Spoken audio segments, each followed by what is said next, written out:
Esse exercício pede para a gente calcular a força de Q2 em Qzinho, em função da força que a carga Q1 exerce na própria carga Qzinho. Então a gente vai calcular primeiro a força de Q1 em Qzinho para depois a gente fazer a comparação. Muito bem, na própria figura da questão nós temos que, supondo todas as cargas iguais, já que ele não fala o sinal, isso aqui para a gente não vai ser importante, vamos entender que as cargas são iguais em sinal, ok? Então elas se repelem, portanto Q1 repele Qzinho. Essa força, vou chamar de força 1, vamos calcular a força 1.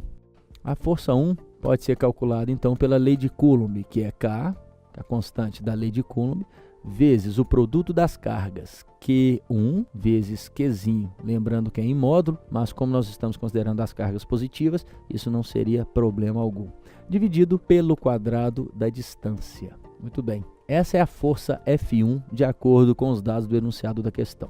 Já a carga Q2, ela fazendo uma força em Qzinho, supondo, claro, de mesmo sinal, como no início da resolução do exercício, faria uma força de módulo F2, uma força repulsiva de módulo F2. Muito bem, vamos calcular essa força em função dos dados da questão. A força F2, ela seria dada por K, que é a constante da lei de Coulomb, vezes o produto de Q2 vezes Qzinho, dividido pelo quadrado da distância que separa a carga 2 de Qzinho.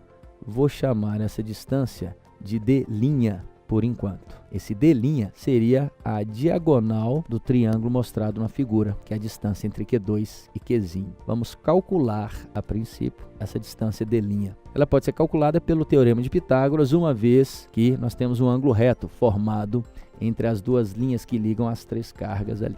Portanto, eu digo que D', que seria a hipotenusa ao quadrado, é igual a D elevado ao quadrado mais 2D elevado ao quadrado. Portanto, D' ao quadrado seria igual a D ao quadrado mais 4D ao quadrado, 5D ao quadrado. Voltando à equação da lei de Coulomb e substituindo D' elevado ao quadrado na própria equação, temos K, que multiplica Q2. Já vou substituir o valor de Q2 por 5Q1, que foi dado a relação no enunciado, vezes Qzinho. Muito bem, Q2 substituímos por 5Q1. E a distância D' elevado ao quadrado podemos substituir por 5D elevado ao quadrado, como o cálculo feito anteriormente. Percebemos que a gente pode cancelar o 5 no numerador e denominador, resultando, portanto, em K, Q1 vezes Q sobre D elevado ao quadrado. Muito bem. O exercício chama a primeira força, que nós chamamos de F1, que é a força feita entre Q1 e Q, de F. Ele pede para a gente comparar a segunda força, que é a força F2, que nós acabamos de calcular, com aquela própria força. Se vocês observarem, os dois termos são idênticos. Portanto, a força F2 também é igual a F. Resposta letra E.